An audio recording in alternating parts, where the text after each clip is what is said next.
আমি যেটা বারবার বলেছি যে সময় নষ্ট, তাদেরও সময় নষ্ট যারা ইডির দপ্তরে কাজ করছে, তাদেরকে আমি দোষ দিই না। তারা তাদের কাজ করছে, তাদের ডিউটি পালন করছে, তাদের কর্তব্য পালন করছে। রাজনৈতিক প্রভুদের খুশি করতে তাদের অনেক সময় অনেক কাজ ইচ্ছার বিরুদ্ধে গিয়েও করতে হয়। আমি কোনো রকম কোনো তদন্তকারী সংস্থার কোনো কর্মীকে কোনো দোষ দিই না। আমি সিবিআই দপ্তরেও যখন গেছি একই কথা বলেছি, এবং আজও ইডি দপ্তরের বাইরে দাঁড়িয়ে একই কথা বলছি। এই যে 9 ঘন্টা 9.5 ঘন্টা জিজ্ঞাসাবাদ, তার নির্যাস হচ্ছে 0। আগে 0 বলেছিলাম, আজকে -2 বলছি। আবার পরের দিন যদি ডাকে -4 হবে। যত ডাকবে তত মাইনাসে যাবে। এবং যারা রাজনৈতিকভাবে লড়তে পারে না, তারা তদন্তকারী সংস্থার অপব্যবহার করে রাজনৈতিক জমি ফিরে পাওয়ার যে মরিয়া চেষ্টা, তাদের জেনে রাখা উচিত যে ধূপগুড়ি নির্বাচনে হেরে যাওয়ার পর যদি ভাবে আমাকে ইডি দিয়ে ডাকিয়ে ধূপগুড়ি পুনরুদ্ধার হবে, তা সারা জীবনেও হবে না, বা পঞ্চায়েতের ফল উল্টে যাবে, সেটা উল্টাবে না। তৃণমূল যেমন 20টা জেলা পরিষদ নিরঙ্কুশভাবে একা লড়ে মানুষের ভালোবাসা সমর্থনকে পাথেয় করে লড়াই করে জিতেছে, আগামী দিন এই মানুষের জনসমর্থন আরো বাড়বে। ধূপগুড়ি যেটা বিজেপির জেতা আসন ছিল 2021 সালে, আজ থেকে ঠিক 2 বছর আগেও বিজেপি যেখানে ভালো ফল করে প্রায় 4,500 ভোটে যে আসনটি জিতেছিল, সেই আসনটা তৃণমূল কংগ্রেস তার থেকে ছিনিয়ে নিয়েছে প্রায় 4,400 ভোটে। সুতরাং এইসব যারা যত করবে, তৃণমূল কংগ্রেসের প্রতি মানুষের জনসমর্থন বাড়বে। বলুন, একটু জুম করো। না, এটা আমি মানুষের কাছে ছেড়ে দিচ্ছি।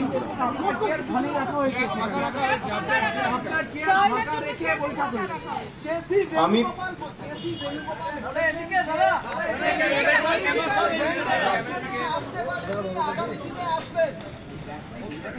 আচ্ছা, এই রিলেটেড আর কারোর কোনো প্রশ্ন রয়েছে? আমি একবারে নিয়ে নিচ্ছি।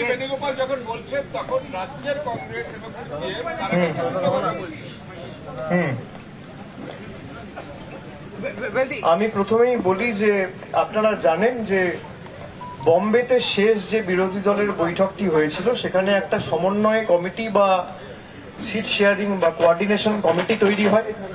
সেখানে তৃণমূল সহ 14টা দলের প্রতিনিধির জায়গা হয়েছিল, এবং 14 জন প্রতিনিধি নিয়ে সেই কমিটি তৈরি হয়েছিল। আমি একজন প্রতিনিধি ছিলাম।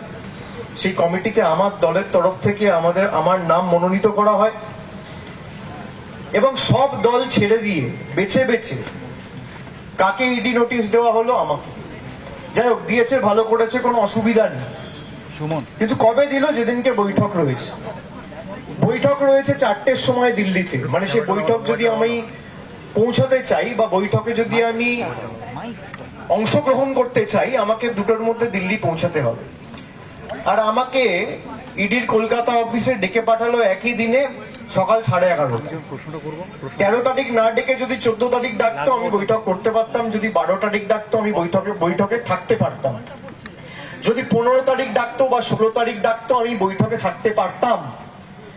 কিন্তু আজকে ডাকার ফলে এটা স্পষ্ট যে ভারতীয় জনতা পার্টি দেখে দেখে কোন রাজনৈতিক দলের প্রতিনিধিকে আটকেছে, বেছে বেছে তৃণমূল কংগ্রেসের প্রতিনিধিকে আটকেছে। তার মানে এটা স্পষ্ট যে ইন্ডিয়া জোট বা এই সমন্বয় কমিটি বা বিরোধী জোট গঠনে তৃণমূল কংগ্রেসের ভূমিকা কি, এবং শুধুমাত্র তৃণমূল কংগ্রেসকেই এরা রুখতে চায় তদন্তকারী সংস্থার নামে সমন পাঠিয়ে, নোটিশ পাঠিয়ে। এটা কার্যত আজকে আরেকবার স্পষ্ট হয়ে গেল। সিনিয়র নেতৃত্ব যারা আজকে মিটিং এ ছিলেন, শরদ পাওয়ার থেকে শুরু করে, সঞ্জয় রাউত থেকে শুরু করে, কেসি বেণুগোপাল থেকে শুরু করে, আমি সকলকে বিনম্র চিত্তে আমার কৃতজ্ঞতা, ধন্যবাদ জানাচ্ছি, এবং মানুষের কাছে ছেড়ে দিচ্ছি যে যারা রাজনৈতিকভাবে লড়াই না করতে পেরে তদন্তকারী সংস্থার অফিসারদের কাজে লাগিয়ে একটা রাজনৈতিক দলকে এবং তার সার্বিক কর্মসূচিকে মানুষকে অঙ্গীকারবদ্ধ জোটবদ্ধ করার লক্ষ্যে যেভাবে অবিচল থেকে ইন্ডিয়া কাজ করতে চাইছে, সেই প্রক্রিয়ায় বাধা সৃষ্টি করছে, সেই প্রক্রিয়াকে বাধাপ্রাপ্ত করছে, তার জবাব যেন আগামী দিন মানুষ দেয়।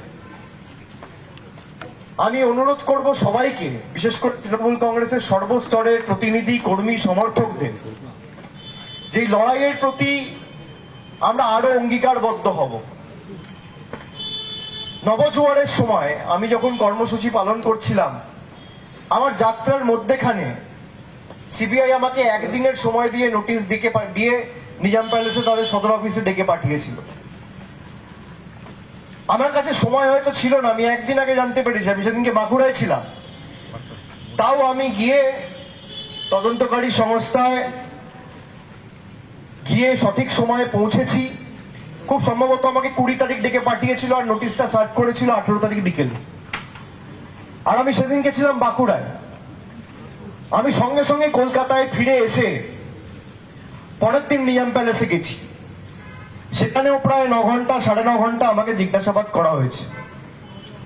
সেখানেও সকাল 11টায় গেছিলাম আর প্রায় 9টা 9:30টায় আমাকে ছাড়া হয়েছিল।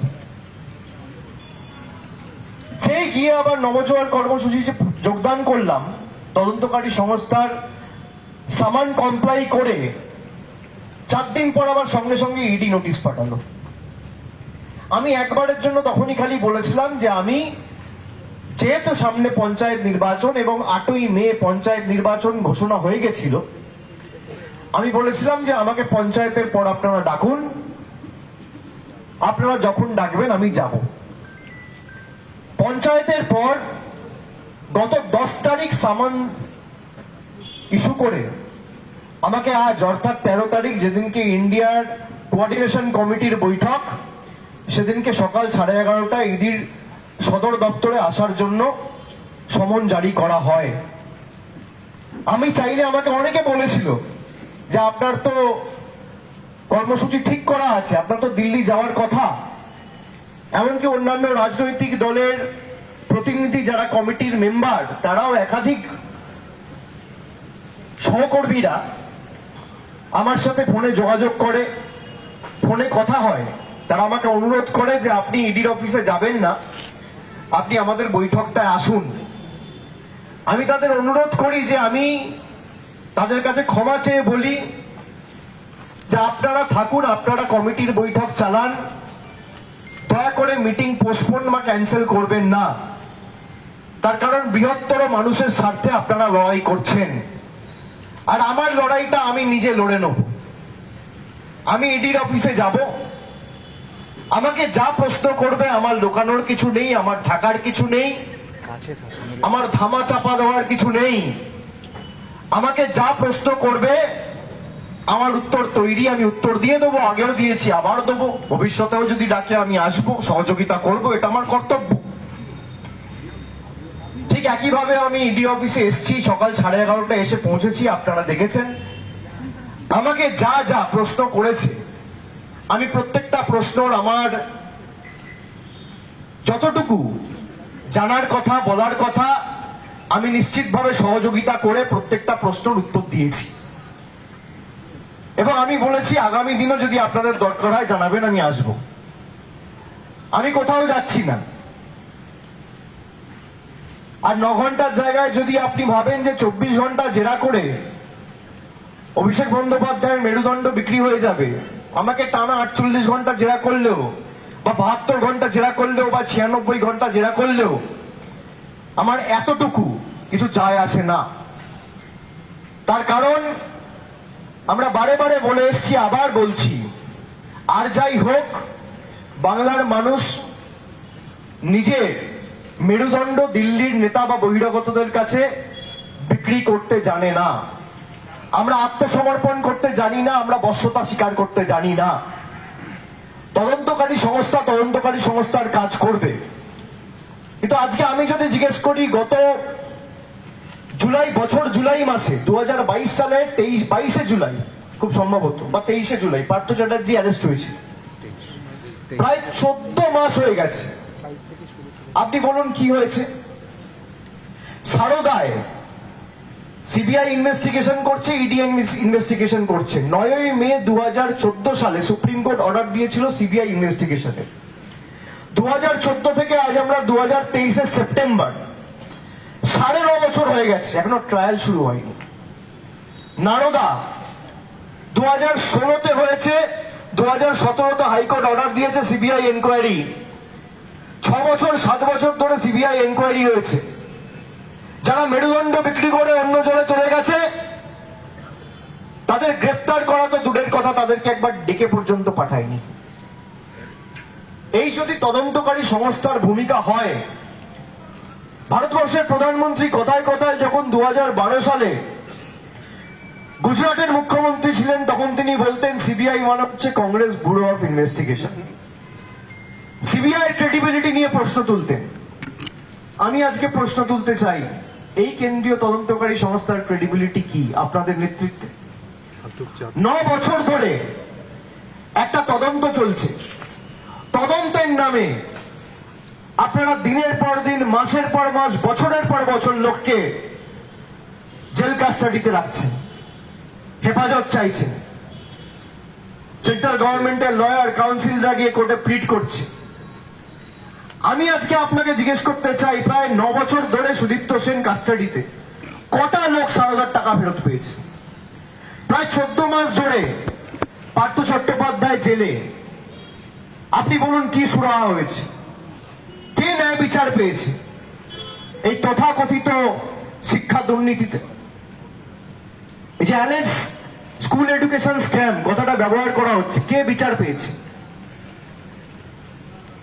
আমাদের কাছে একটা অত্যন্ত বেদনাদায়ক, দুর্ভাগ্যজনক যে যাদেরকে টিভির পর্দায় ক্যামেরার সামনে হাত পেতে ঘুষ নিতে দেখা যায় বা টাকা নিতে দেখা যায়, তাদের জন্য কোনোদিন হাইকোর্ট মন্তব্য করে না যে এদেরকে ডাকা হচ্ছে না কেন। যার বিরুদ্ধে কিছু নেই, খালি তাকে রাজনৈতিকভাবে লড়াই না করতে পেরে তাকে তদন্তকারী সংস্থাকে দিয়ে হেনস্থা করার জন্য কেউ কেউ কি ভূমিকা নিয়েছে আমি তাদের নাম না নিয়েই বা বললাম। মহামান্য বিচারপতির একটা নির্দেশ ছিল যে অভিষেক বন্দ্যোপাধ্যায়কে ডেকে পাঠানো। তদন্তকারী সংস্থা ডেকেছে, আমি এসছি, কোঅপারেট করেছি। আমি অনুরোধ করব তদন্তকারী সংস্থাকে যে আমার স্টেটমেন্ট সেই বিচারপতির সামনে জমা করা হোক, বা অন্য কোঅর্ডিনেট বেঞ্চে যেখানে মামলা চলছে সেখানে আমার স্টেটমেন্ট জমা করা হোক। আমি ইডির অফিসের বাইরে দাঁড়িয়ে ইডিকে চ্যালেঞ্জ করে যাচ্ছি যে আমি যে স্টেটমেন্ট আজকে দিয়েছি, আগামীকাল মামলার হিয়ারিং আছে, আপনি সেই বেঞ্চে বা তার কোঅর্ডিনেট বেঞ্চে আমার স্টেটমেন্ট জমা করুন যে আমি কি বলেছি। আর আমি তো প্রথম দিন থেকে যা বলছি আমি আজও একই কথা বলছি। এই এতক্ষণ ধরে আপনারা দাঁড়িয়ে আছেন, আমি মাঝে মাঝে ভাবি এত গরমের মধ্যে বৃষ্টি পড়ছে তাও আপনারা আপনাদের কাজ করছেন। আর ইডি সিবিআই প্রত্যেক 2 মাস 3 মাস 4 মাস অন্তর অন্তর একটা প্রথার মতো হয়ে গেছে। যখনই নির্বাচন আসবে, পঞ্চায়েত নির্বাচনের সময় ডাকা, এখন যেহেতু ধূপগুড়িতে হেরেছে, পঞ্চায়েত নির্বাচনে গোহারা হেরেছে, তাই ডেকে হেনস্থা করা।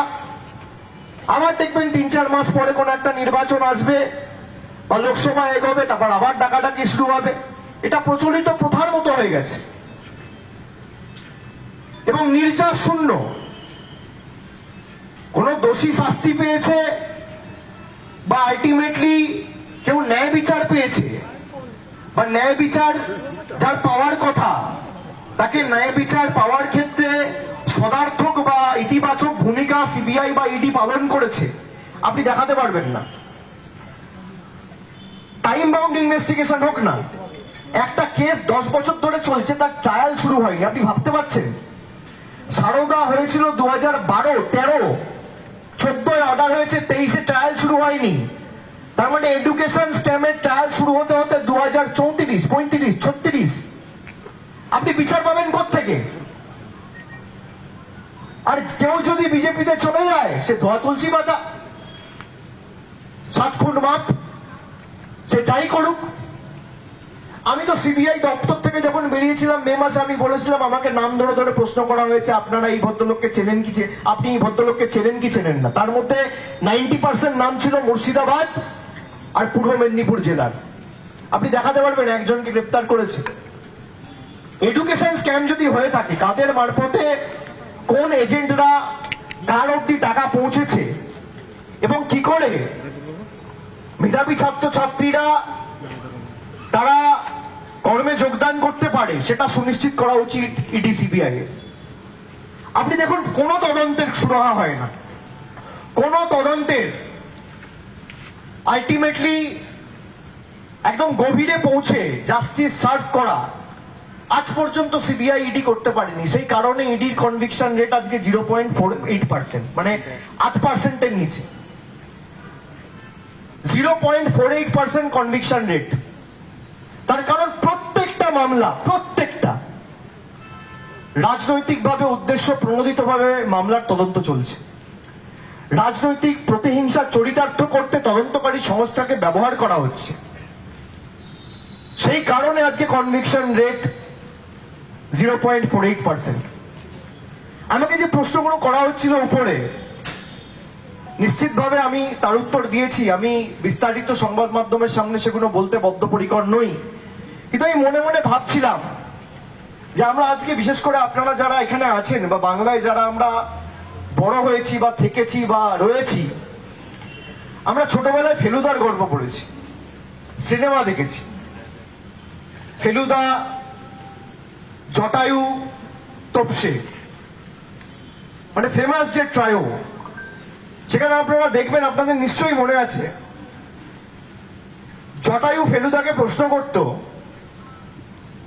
যে আমি যে দৃষ্টিভঙ্গিতে দেখছি তুমিও সেই দৃষ্টিভঙ্গিতে দেখছো, আমি যা দেখছি তুমিও তাই দেখছো, তাহলে তুমি তদন্ত করে প্রকৃত দোষীকে বার করতে পারছো, আমি পারছি না কেন? ফেলুদা খুব ইন্টারেস্টিং একটা উত্তর দিয়েছিল। ফেলুদা বলেছিল, তোমার সাথে আমার তফাৎটা দৃষ্টিভঙ্গিতে, আমি যা দেখছি তুমিও তাই দেখছো, কিন্তু দৃষ্টিভঙ্গির তফাৎ এতটুকুই, আমি আগে অপরাধ দেখি তারপর অপরাধী খুঁজি, আর তুমি মনে মনে আগে ঠিক করে নাও যে অপরাধীটা কে, তার উপর অপরাধ জোর জবরদস্তি চাপিয়ে দিতে চাও। এটা ফেলুদা জটায়ুকে বলছে। ইডি আর সিবিআই এর তদন্ত পুরোপুরি জটায়ুর মতো। এরা আগে থেকে অপরাধী ঠিক করে নেয় মনে মনে, যে এই ভদ্রলোক বা এই ভদ্রমহিলা বা এই লোক বা এই যুবক বা এই যুবতী, এর মাথার উপর চাপিয়ে দিতে হবে, তারপরে অপরাধ সাজানোর চেষ্টা করে। সেজন্য কোনোদিন সুরাহা হয় না। আর আমি তো চ্যালেঞ্জ করেছি, আমি আজও বলছি, আমার বিরুদ্ধে কিছু থাকলে আপনি ফাঁসির মঞ্চ তৈরি করুন, আমি গিয়ে মৃত্যুবরণ করবো। 2020-তে বলেছিলাম, 21, 22, 23, 24, 25, 26 যতদিন বাঁচবো একই কথা বলবো। অভিষেক বাবু, একটাই প্রশ্ন, আপনি বলেছিলেন প্রতিশ্রুতি দিয়ে প্রতিশ্রুতি রাখার নাম, দলের নাম তৃণমূল কংগ্রেস। আপনি 1 বছর আগে এসএলএসটি চাকরি প্রার্থীদের প্রতিশ্রুতি দিয়েছিলেন, আজও তারা রাস্তায়। 2016 সাল থেকে 2019 সাল থেকে 2023 সাল 24 সাল সবাই আজ রাস্তায়, সবাই আজ রাস্তায়। তারা তো বলেছেন আপনি প্রতিশ্রুতি দিয়েছেন। তারা বলেছেন প্রতিশ্রুতি দিয়েছেন, একদমই চাকরি দেওয়ার অথরিটি। 2016 সাল 2023 সাল আপনার এতটুকু বুদ্ধি নেই? চাকরি দেওয়ার অথরিটি আমি? আপনি তো মিটিং করেছিলেন। মিটিং করেছি মানে প্রতিশ্রুতি দিয়েছি? আপনি তো দিয়েছিলেন। আমি প্রতিশ্রুতি দিলে, শুনুন, আমি প্রতিশ্রুতি দিলে সামনাসামনি দিই, সংবাদ মাধ্যমের সামনে দিই। ধূপগুড়িতে প্রতিশ্রুতি দিয়েছিলাম, পালন হয়েছে? 2021 সালে ডবল চাকরি, 2021 সালে ডবল চাকরি প্রতিশ্রুতি তো এসেছিল তৃণমূল কংগ্রেসের তরফ থেকে। আমি বলেছিলাম ডবল চাকরি? তৃণমূল সুপ্রিমো বলেছিলেন ডবল চাকরি। চাকরি হচ্ছে না? তার চাকরি প্রার্থী যারা বসে রয়েছে তারা কারা? চাকরি প্রার্থীরা যারা বসে রয়েছে তারা কারা? আপনার চ্যানেল চাকরি প্রার্থীরা খুলতে পারেনি। গুজরাটে চাকরি নেই, বাংলায় সংবাদ মাধ্যম খুলেছেন কেন? বাংলায় চাকরি আছে বলে চাকরি পেয়েছেন। যারা বসে রয়েছে, রিপাবলিক গুজরাটি হয়নি কেন? রিপাবলিক মধ্যপ্রদেশ হয়নি কেন? হচ্ছে আমাদের একটার পর একটা চ্যানেল বাড়ছে। অভিষেক বাবু, উত্তর দিতে হবে, প্রশ্ন তো নয়। বাংলায় সুযোগ রয়েছে বলে আপনি চাকরি পাচ্ছেন। আপনি নারদা নিয়ে বলছেন, কিন্তু আপনার দলেও তো একাধিক লোক রয়েছে। ফিরাদ হাকিম, অপরূপা পোদ্দার। এক সেকেন্ড সবাই একটু। पहली कोऑर्डिनेशन मीटिंग थी, आप भी उस कमेटी के मेंबर हैं। जी। आज आपको समन किया गया था ईडी की तरफ से, जो वहाँ पर मेंबर्स बाकी पहुंचे थे कमेटी के, उन्होंने आपके रिस्पेक्ट के लिए और सॉलिडारिटी एक्सप्रेस करने के लिए आपकी चेयर खाली रखी जी। थी और कोऑर्डिनेशन कमेटी की बैठक हुई। जी। आपको समन किया गया। অভিষেকের সঙ্গে যোগ করে দিই 13টি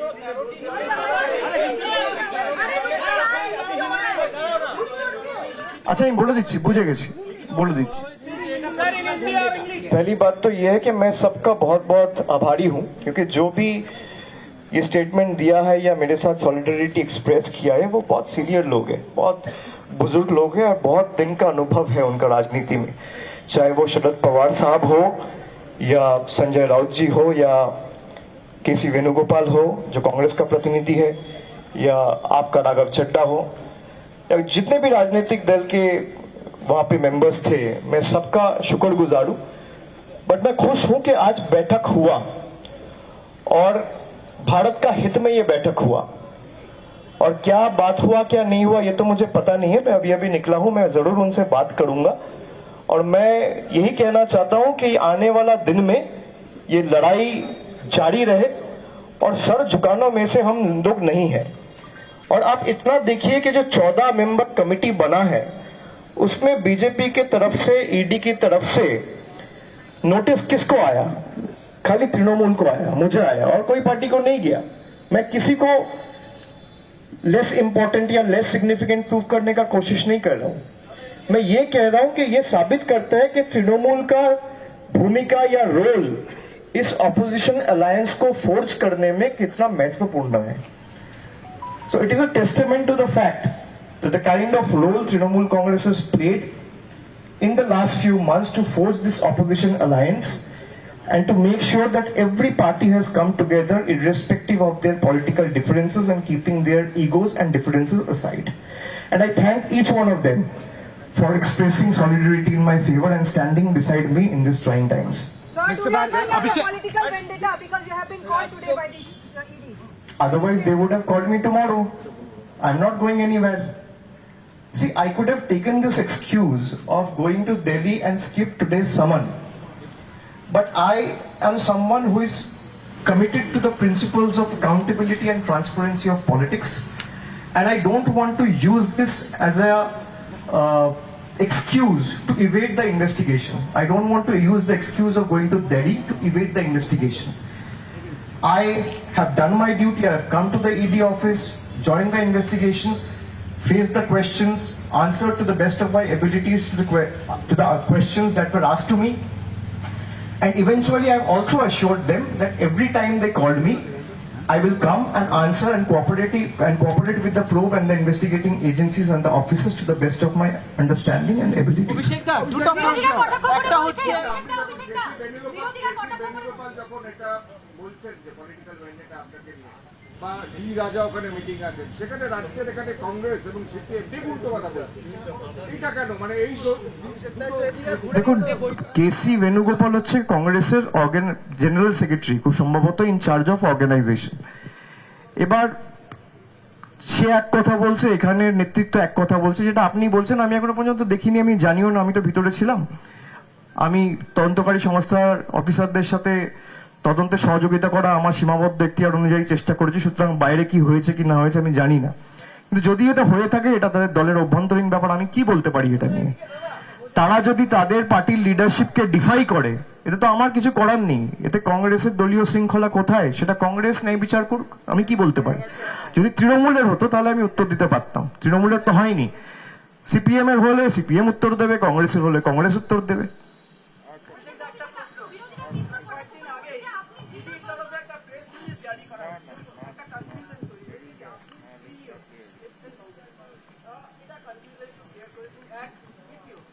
এই বিষয় নিয়ে আমি বলছি, আমাকে যা প্রশ্ন করেছে আমি ভিতরে উত্তর দিয়ে এসেছি, এবং যেহেতু আমি উত্তরগুলো দিয়েছি, আমি এই বিষয় নিয়ে কোনো মন্তব্য সাংবাদিকদের সামনে করব না। এবং আমি এখনো ওই পদে আছি, এবং আমি আবার দায়িত্ব নিয়ে বলছি, আপনাদের মধ্যে বেশ কিছু সংবাদ মাধ্যম এমন করে একটা হাওয়া তৈরি করছেন যে লিপস এন্ড বাউন্সে এসএসসি দুর্নীতির টাকা ঢুকেছে। 10 পয়সা প্রমাণ করুন, 10 পয়সা প্রমাণ করতে হবে। আমি দায়িত্ব নিয়ে বলছি, 10 পয়সার, কারণ একই প্রশ্ন, এই লিপস অ্যান্ড বাউন্সের আজকে যে প্রশ্নগুলো করা হয়েছে, আমাকে 2 বছর আগে একই প্রশ্ন করা হয়েছে। একই প্রশ্ন আপনি কয়লা দুর্নীতিতে করছেন, একই প্রশ্ন আপনি ক্যাটেল স্ক্যামে করছেন, একই প্রশ্ন আপনি এসএসসি স্ক্যামে করছেন। মানে আপনারা দেখাতে চাইছেন যে প্রসিডস অফ ক্রাইম, একটাই টাকা 3টে কেসে জড়িত। এটা তো হতে পারে না। একটা সন্তানের 3টে মা হতে পারে না, একজনের গর্ভ থেকেই তো জন্মাবে। এটা তেমনই ব্যাপার। আপনি একটা পেমেন্ট বা একটা ট্রানজাকশন, সেটা আপনি কখনো কয়লায় করাতে চাইছেন, কখনো গরুতে করাতে চাইছেন, কখনো এসএসসিতে করাতে চাইছেন। So basically it's like shooting in the dark, ঢিল মেরে দেখা, যেটা আমরা বাংলায় বলি। কিন্তু 10 পয়সার দুর্নীতি আমি আজও বলছি, এটিকে প্রমাণ করতে হবে, এবং যদি প্রমাণ করতে চায় তাহলে ট্রায়াল শুরু করতে হবে। যে তদন্তকারী সংস্থা 10 বছরে একটা ট্রায়াল শুরু করতে পারে না, তার ক্ষমতা বা তার দক্ষতা বা সে কতটা পরীক্ষিত, সেটা নিয়ে বড় একটা প্রশ্নচিহ্ন রয়েই যায়।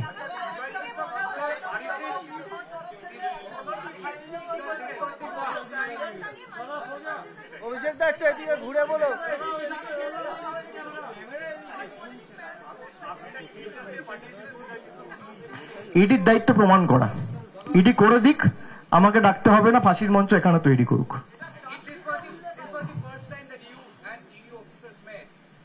This was not the first time. After 16 files were allegedly downloaded in one of the offices of your office, did they issue any explanation as they met you in person? Was there any apology, any explanation? No, they haven't. They haven't. And why should I expect any apology or clarification from them? The matter is sub judice in court. Let them go and clarify before the court and the bench what they have done. I have one more question. ED is supposed to investigate any matters involving money trail. Manipur war is on for the past 4 months, and no war can survive without money. Do you think ED should also investigate there? They won't, because their hands are tied. That is what I'm trying to say. ED and CBI are investigating by following the pick and choose policy, which is extremely unfortunate. And we have raised this time and again, the kind of scams that has been happening in different places of the country, especially in the BJP ruled states. You will never see an ED raid in Gujarat. You will never see an ED raid in Madhya Pradesh. You will never see an ED raid in Assam. Has there been a single ED raid in the last 10 years in Gujarat? Can you show me one? Has there been a single ED raid in Assam? And the current Chief Minister has been named by Himanta Biswa Sharma in the petition that was filed before the CAMM 2 years back by the director of Sharoda Group of Companies, Sudipto Sen himself. So it is extremely unfortunate. Wherever you have a BJP government, neither will the state police act against the perpetrators, nor will the ED or CBI or the central agencies for that matter will act against the perpetrators. ED only goes to state where there is an opposition government, and to the best of their benefit, they put their entire might, blitz, vigor, entire weight in ensuring they're able to topple the government. Wherever they're not able to topple the government, they will continue to put these pressure tactics. Like you have seen what has happened in Maharashtra. The biggest accused in Maharashtra was Ajit Pawar. He has so many ED, CBI cases dangling on his head. Now he is a part of the NDA government. He joined the BJP and he became pure. No one is there to question him right now. He is the deputy CM of the NDA government. You saw what happens with Eknath Shinde and the 40 MLAs that switch side. 30 of them have ED cases dangling on their head. ED has not questioned them ever since they joined and changed or switched sides. This is ED for you, this is CBI for you. And I don't blame the officers working in the directorate. They are doing their duty. They are only following orders and obeying their political masters, which is ultimately leading to destruction of the country and its economy. Because BJP in the name of double engine government is looting the country. BJP is not able to face and fight the opposition. That's why it is using ED, CBI to its benefit. Let there be free and fair investigation. If Shubhendu Adhikari can be seen taking money on television, what is compelling ED to not call him? What is compelling CBI not to call him? What is compelling these investigating agencies not to act against those who have joined the BJP? There is no answer. অভিষেক বাবু, আপনি নারদা নিয়ে শুভেন্দু অধিকারীর কথা বললেন, কিন্তু নারদায় টাকা নিতে দেখা গিয়েছিল ফিরাদ হাকিম, অপরূপা পোদ্দার, এনারাও তো আপনাদের দলে রয়েছে, দায়িত্ব তো আপনাদেরও। নারদায় যদি শুভেন্দু অধিকারীর কথা বলছেন, কিন্তু নারদাতে অপরূপা পোদ্দার, ফিরাদ হাকিম আছে, সবাইকে অ্যারেস্ট করা হোক, শুভেন্দু অধিকারীকে দিয়ে শুরু করা হোক। আমি টুইট করেছি, দেখে নিও। এটা নিয়ে 1 ঘন্টা শো করো তোমার চ্যানেল। অবশ্যই অবশ্যই যে যারা নারদায় অভিযুক্ত, এফআইআর নেম অ্যাকিউজড, তাদের তোলা হোক, শুভেন্দু অধিকারীকে দিয়ে শুরু করা হোক। সৌগত রায়, ফিরাদ হাকিম, অপরূপা পোদ্দার, প্রত্যেককে কথা বলছো বাংলা? একদম বুঝে গেছি। নামটা দিয়েছে রিপাবলিক বাংলা, বাংলা কথা বলছো না? একদম বুঝে যাচ্ছি। আমি বলছি যারা ইনভলভড, এফআইআর নেম অ্যাকিউজড, যারা, সে তৃণমূল হোক, বিজেপি হোক, তাদের সবার শাস্তি হোক, শুভেন্দু অধিকারীকে দিয়ে শুরু করো। অভিষেক জি, অভিষেক জি, এত কথা একজন একজন করে বলো না, শুধু অভিষেক জি, তীব্র কটাক্ষ করে বলছে আপনি ভীত সন্ত্রস্ত, সেই কারণে পুলিশ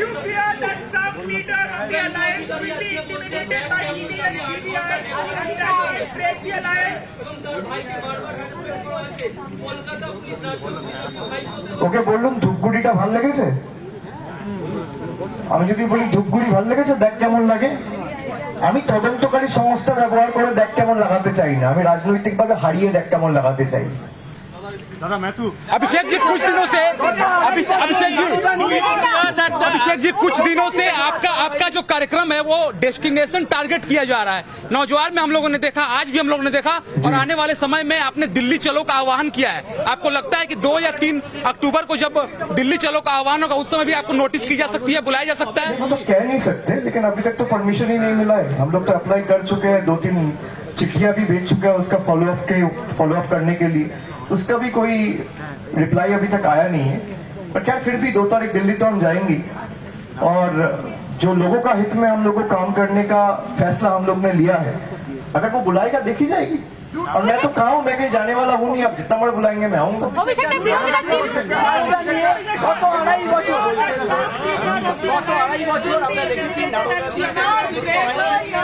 প্রশ্নটা তো শুনি, তারপর তো ক্যামেরা দিকে। কাউকে জিজ্ঞাসাবাদ করা হয়নি, হঠাৎ ভোটের আগে ম্যাথিউ স্যামুয়েলকে 2.5 বছর পর আবার তলব করা হয়েছে সোমবার দিন 10:30 আসতে বলে। আর সেটা আমি সংবাদ মাধ্যমে দেখলাম, খুব সম্ভবত গতকাল আপনারা ব্রেক করেছেন। এটা কি হবে? আলটিমেটলি 0। তো 7 বছর ধরে তদন্ত চলছে, 7 বছর ধরে তদন্ত চলছে, নারদা তদন্ত। কি হয়েছে? সুতরাং ম্যাথিউ স্যামুয়েলসকে জেরা করেছে বা সামান পাঠিয়ে আসতে বলেছে 2-4 দিন বাজার গরম করার জন্য। শুনুন, সুদীপ্ত সেন নিজে বলেছে শুভেন্দু অধিকারী আমার থেকে টাকা নিয়েছে, তারপর তাকে অ্যারেস্ট করা দূরের কথা, একবার ডাকেনি। এই সমস্ত কেসগুলোতে যখন যারা টাকা নিয়েছে বা মানুষকে প্রতারিত করেছে নিজের পকেট ভরতে, তারা গ্রেপ্তার হবে, তখন বুঝতে পারবো এই তদন্তকারী সংস্থাগুলো নিরপেক্ষ। চলুন, ডাকা হয়েছে 2-4 দিন বাজার গরম করার জন্য, আর কিছুই না। আপনি বলুন না, নারদা তো আলটিমেটলি সবাই দেখেছে, এখানে তো ইনভেস্টিগেশনের কি আছে? তো টিভির পর্দায় সবাইকে টাকা নিতে দেখা গেছে, তো অস্বীকার করার জায়গা নেই। আপনি অস্বীকার করবেন কি করে? আমি একটা কথা বলছি, সেটা ভুল হতে পারে বা ঠিক হতে পারে। আপনি একটা কথা বলছেন, সেটা ঠিক হতে পারে, ভুল হতে পারে। আমি টিভির পর্দায় ভিডিওতে যা দেখছি, সেটা কোনদিন ভুল হতে পারে? সেটা তো ভুল হতে পারে না। তো তারপরও যারা একটা সামান পাঠিয়ে তাদেরকে ডাকে না, তার কারণ তারা বিজেপিতে চলে গেছে। আপনি কি করে এদের থেকে এক্সপেক্ট করবেন যে এটা নিরপেক্ষভাবে কাজ করবে, বা এদের থেকে আপনি প্রকৃত জাস্টিস এক্সপেক্ট করবেন? এটা কার্যত অসম্ভব। এবং বিচার ব্যবস্থার দৃষ্টি আমি আকর্ষণ করতে চাই যে কারোর বিরুদ্ধে কিছু না থাকলেও আপনারা বলছেন তাকে ডেকে পাঠাও, কিন্তু একটা লোককে টিভির পর্দায় ক্যামেরার সামনে টাকা নিতে দেখা গেছে, 7 বছরে কোনো বিচারপতি বলেনি তাকে ডেকে পাঠাও। বিচার ব্যবস্থায় যারা কাজ করছেন, আমি সকলকে নতমস্তকে প্রণাম জানাচ্ছি, শ্রদ্ধা নিবেদন করছি, কিন্তু আমি তৃণমূল করি বলে আমার জন্য আইন আলাদা, আর সে বিজেপি করে বলে তার জন্য আইন আলাদা, সেটা হতে পারে না। আইপিসির যে ধারা, সিআরপিসির যে ধারা, পিএমএল এর যে ধারা আমার জন্য অ্যাপ্লিকেবল, তার জন্য অ্যাপ্লিকেবল। সে তৃণমূল করুক, বিজেপি করুক, সিপিএম করুক আর নির্দল করুক। সুতরাং নিরপেক্ষ ভূমিকা পালন করার জন্য আমি অনুরোধ করব, সংবাদ মাধ্যমকেও করব আর বিচার ব্যবস্থাকেও করব।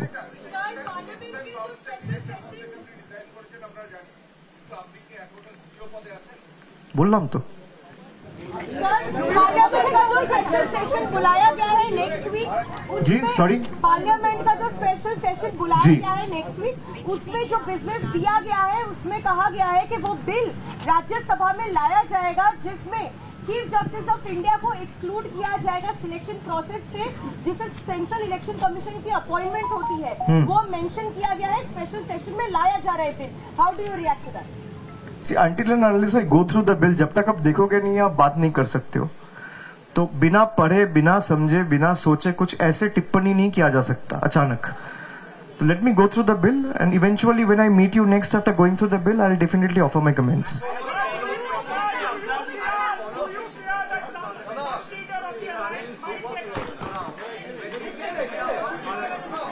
This is nothing, I'm telling you, this is just a distraction orchestrated by the BJP to divert and shift attention from the pertinent issues. From the pertinent issues, like price rise. I've been saying this time and again. This entire India versus Bharat narrative and the discourse that BJP is trying to create, they are just trying to create it to make sure that the population or the populace at large is engaged in this debate and they ignore the more pertinent issues in the country, like price rise, like inflation, like communal hatred, like India's economy in shambles. These are the more like border disputes. China has released a map which has subsumed almost 95% of Arunachal Pradesh. Is BJP discussing? They boast about nationalism, that they are the biggest nationalist in the country. Have you seen the Prime Minister uttering a word? They have not uttered a word. And when are you, this is the same government who gave an affidavit 4 years back before the Supreme Court that we cannot change the name of India to Bharat. Now they are very conveniently using Bharat just because opposition alliance have been named as India.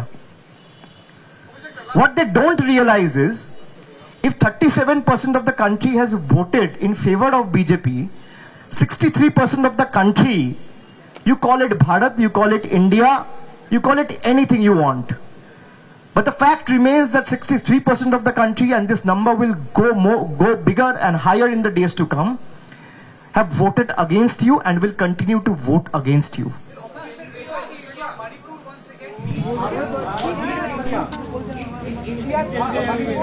Definitely. Whatever is happening in Manipur is extremely unfortunate and we will definitely take it up. Our Chief Minister has written to the Home Minister when the incident started, when the entire hue and cry and the kind of torture that was unleashed on the people of Manipur actually unfolded. And we will definitely take it up in the next session as well if we are being given the proper opportunity.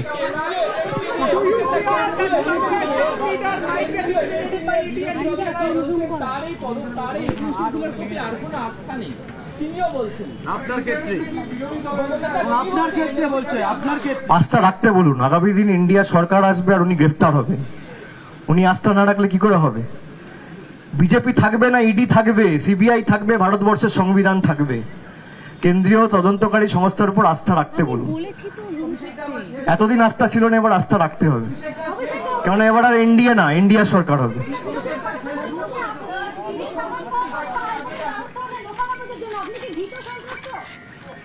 আপনার চ্যানেলের নাম কি? Bangla hunt. আমি প্রথমত হাইকোর্টের দ্বারস্থ হইনি কবর চেয়ে।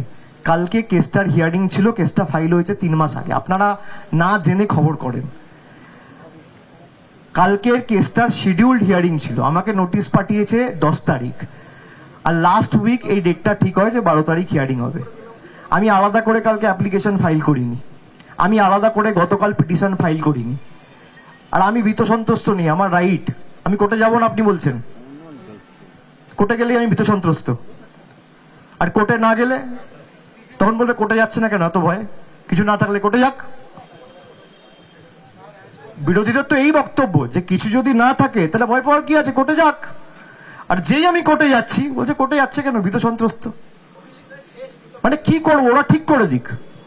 আমি সিপিএম, কংগ্রেস, বাংলার কংগ্রেস, সিপিএম আর বিজেপি, আমি তিনজনকে অনুরোধ করবো একটা বৈঠক ডাকুন। অভিষেক বন্দ্যোপাধ্যায় কি করলে আপনারা খুশি হবে ঠিক করুন, 1 2 3 4 করে একটা জয়েন্ট বৈঠক করে আমাকে ঠিক করে দিন, আমি তাই করবো। অতৃপ্ত আত্মাগুলো শান্তি পেলে আমি খুশি হব।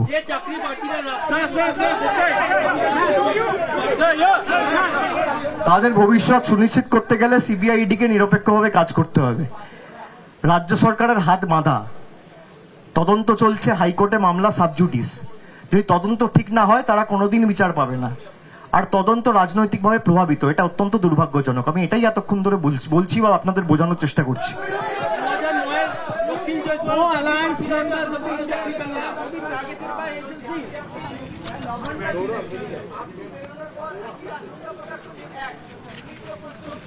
আমি তো বলছি আমাকে গ্রেপ্তার করুক। প্রথম কেন বলছি গ্রেপ্তার করুক, তার কারণ আমাকে যেই গ্রেপ্তার করবে আমার স্টেটমেন্টটা কোর্টে জমা দিতে হবে। কোর্টে যেই স্টেটমেন্টটা জমা দেবে স্টেটমেন্টটা পাবলিক হবে, দেখুক লোক যে আমি কোন ইনভেস্টিগেশনে গিয়ে কি বলেছি এবং কোথায় আমার বক্তব্যের কি ডিসক্রিপেন্সি রয়েছে। এবং আমি চ্যালেঞ্জ করে যাচ্ছি যে ক্ষমতা থাকলে, আপনার বুকের দম থাকলে আপনি আমায় গ্রেপ্তার করুন।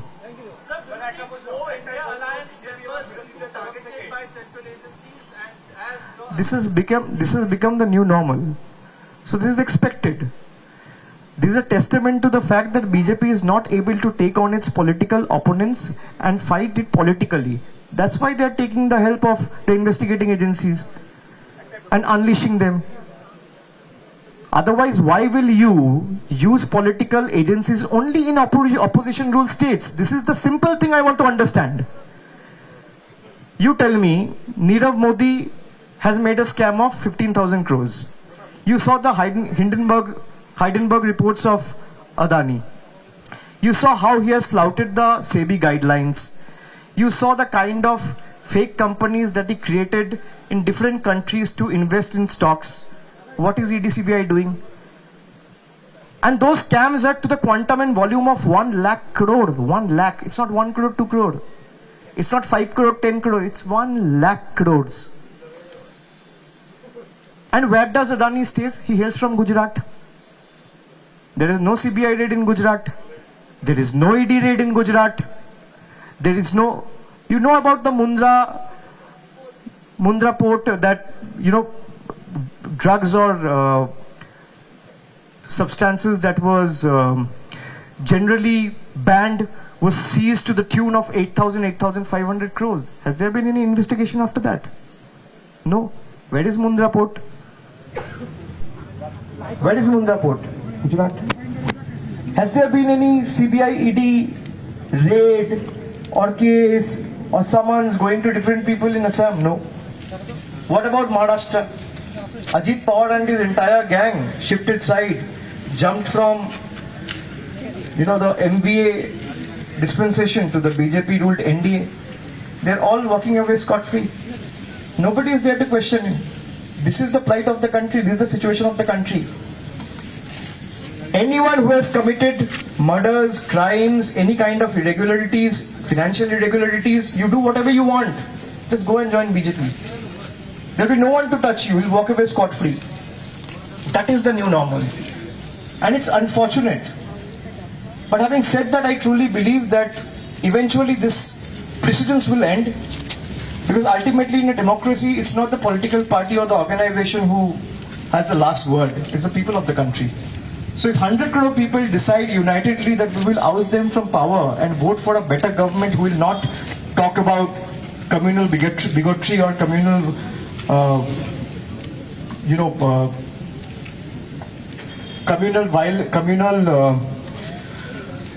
tension, hatred, or any kind of divisive politics, the people will have the last word.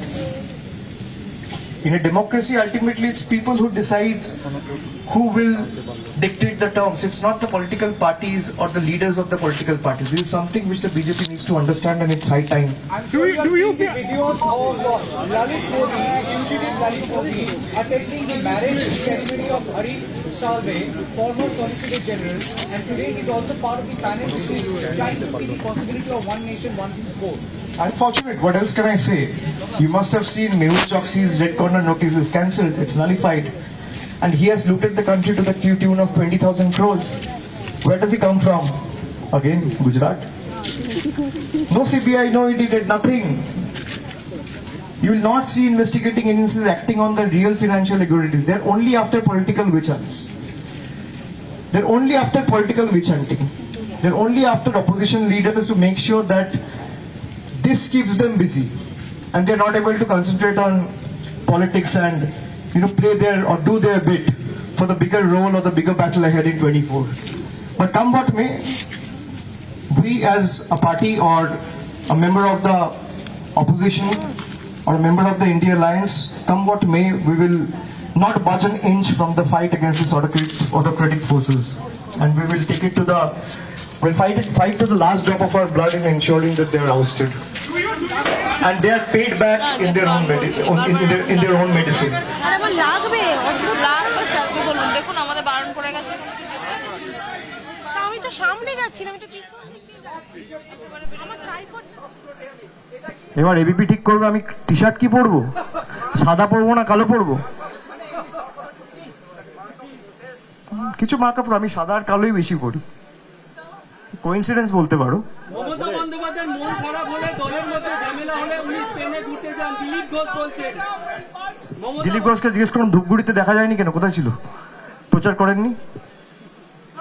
কিছুই আনতে পারবেন না দাদা ঘুরে ছবি হচ্ছে না। আমাকে এই বিষয়ে যা প্রশ্ন করা হয়েছে আমি তদন্তকারী সংস্থাকে বলে এসেছি, উত্তর দিয়ে এসেছি। আপনাকে কি আবার ডেকেছে? আপনাকে কি আবার ডেকেছে?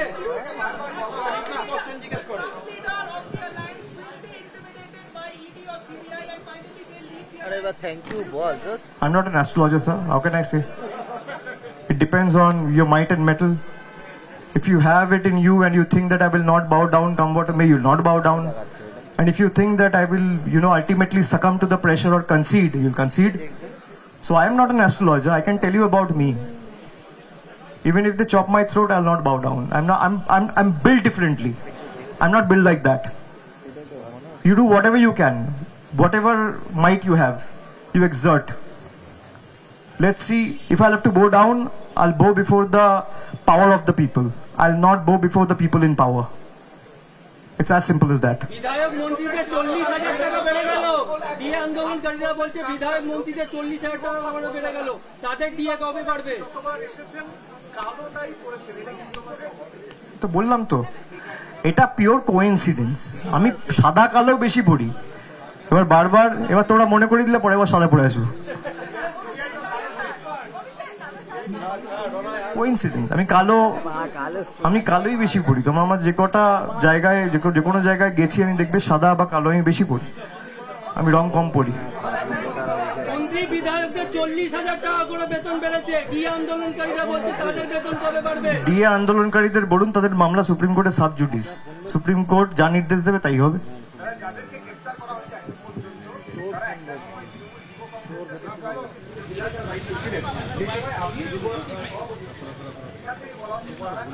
আপনি ভুল দেখেছেন, 2019-2020 অ্যাপয়েন্টমেন্ট লেটারটা দেখুন যেটা রিলিজ করা হয়েছিল, সেখানে শান্তনু বন্দ্যোপাধ্যায়কে আমি সরিয়েছি।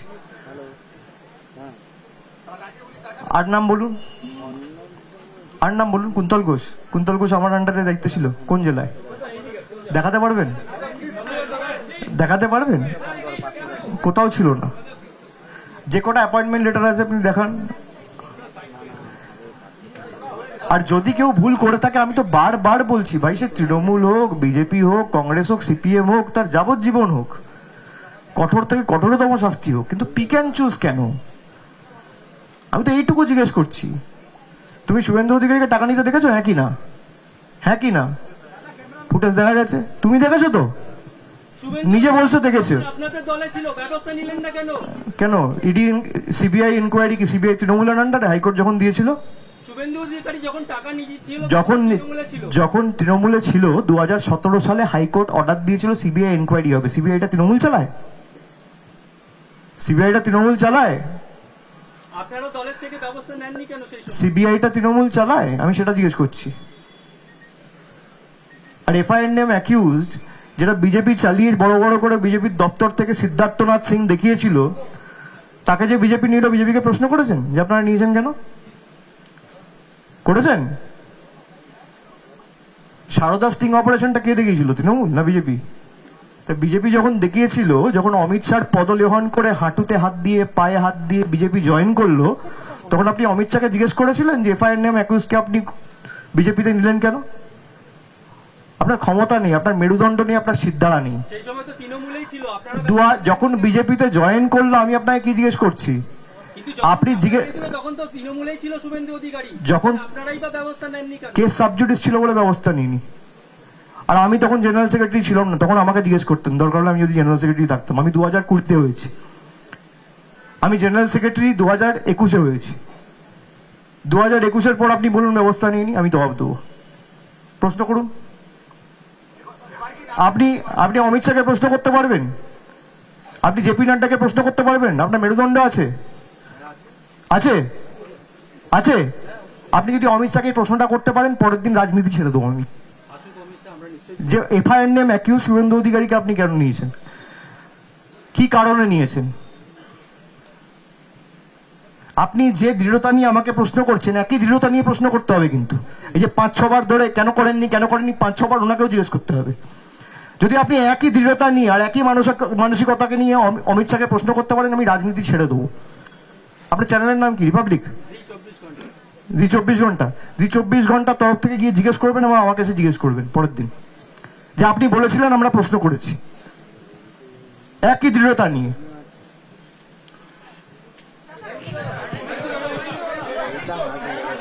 হ্যাঁ, তদন্ত ঠিক দিকে এগোচ্ছে না, এগোলে এতদিন তো শুরু হওয়া হতো। আরে 1 মাস 10 দিন 15 দিন ধরে তো তদন্ত হচ্ছে না, তদন্ত চলছে প্রায় 1.5 বছর। 1.5 বছরে কি হয়েছে? আর আপনি 1.5 বছর ছেড়ে দিন, যে তদন্ত কোন 10 বছর ধরে চলছে তার কোনো শুরু হয়নি। আর ট্রায়াল না শুরু হলে আপনি কি করে বিচার পাবেন? ট্রায়াল না শুরু হলে আপনি তো বিচারই পাবেন না। আমি বললাম সেটা নিয়ে কোর্টে অলরেডি মামলা হয়েছে, ম্যাটার সাবজুডিস, সে নিয়ে আমি কিছু বলতে চাই না। আর এ বিষয়ে তদন্তকারী সংস্থার অফিসাররাও আমার সাথে কোনো রকম কোনো আলোচনা বা কথা বলেনি।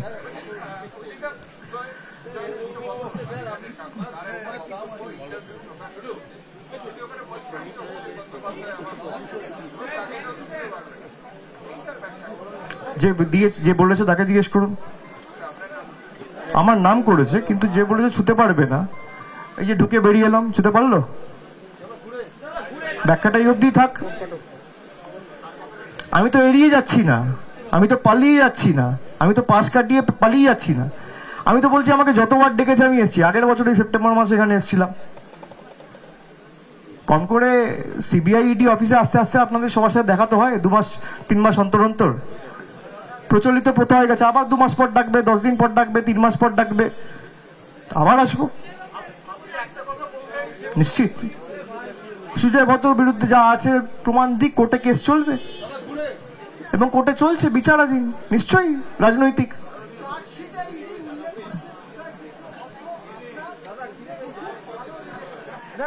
তাহলে ইডিকে বলুন আমার অ্যারেস্ট করতে, ইডি ছাড়ছে কেন? আর ইডি আমার বিরুদ্ধে এভিডেন্স থাকলে কোর্টে জমা দিচ্ছে না কেন? কোর্ট তো চাইছে যে তুমি, তোমার কাছে কি ট্রেল রয়েছে কোর্টে জমা দাও। ইডিকে কে বারণ করছে? আমি তো ইডি চালাই না, আমি তো ইডির দপ্তরের বাইরে দাঁড়িয়ে ইডির অফিসারদের চ্যালেঞ্জ করে যাচ্ছি আমার বিরুদ্ধে কিছু থাকলে কোর্টে জমা দিন। কেউ তো বারণ করছে না। আর কোর্টে যদি জমা দেয়, কোর্ট তো আমাকে কোনোদিন কোন রকম কোন রক্ষা কবচ দেবে না। আমার বিরুদ্ধে যদি কিছু থাকে, সুপ্রিম কোর্টে ক্ষমা চাইতে হয়েছে ইডিকে এলওসি করেছে বলে। এই ইডিকে সুপ্রিম কোর্টে গিয়ে ক্ষমা চাইতে হয়েছে। আর খুব সাম্প্রতিককালের ঘটনা, 2 বছর 4 বছর আগের না, 2 মাস আগের ঘটনা। আমার বিরুদ্ধে কিছু থাকলে তুমি কোর্টে জমা দাও, কে বারণ করেছে? আমাকে অ্যারেস্ট করো। এই 4 বছর ধরে এই নিয়ে কবার এলাম? আমি 5 বার এলাম, আমার স্ত্রী 4 বার এসছে, 9 বার ইডি সিবিআই মিলিয়ে 2 বছরে। আমি তো এড়িয়ে যাইনি। তোমাদের আগ্রহ রয়েছে অভিষেক বন্দ্যোপাধ্যায়কে অ্যারেস্ট করবে না কেন? আরে ভাই, যেটা বলছো সেটা ওদেরকে বলো, ইনফ্লুয়েন্স করে তোমরা কোর্টে জমা দাও। দুধ কা দুধ, পানি কা পানি।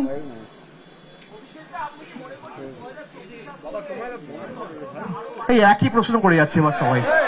চলো আসছি, থ্যাংক ইউ, টাটা, সবাই সাবধানে বাড়ি যাও, মেনি থ্যাঙ্কস।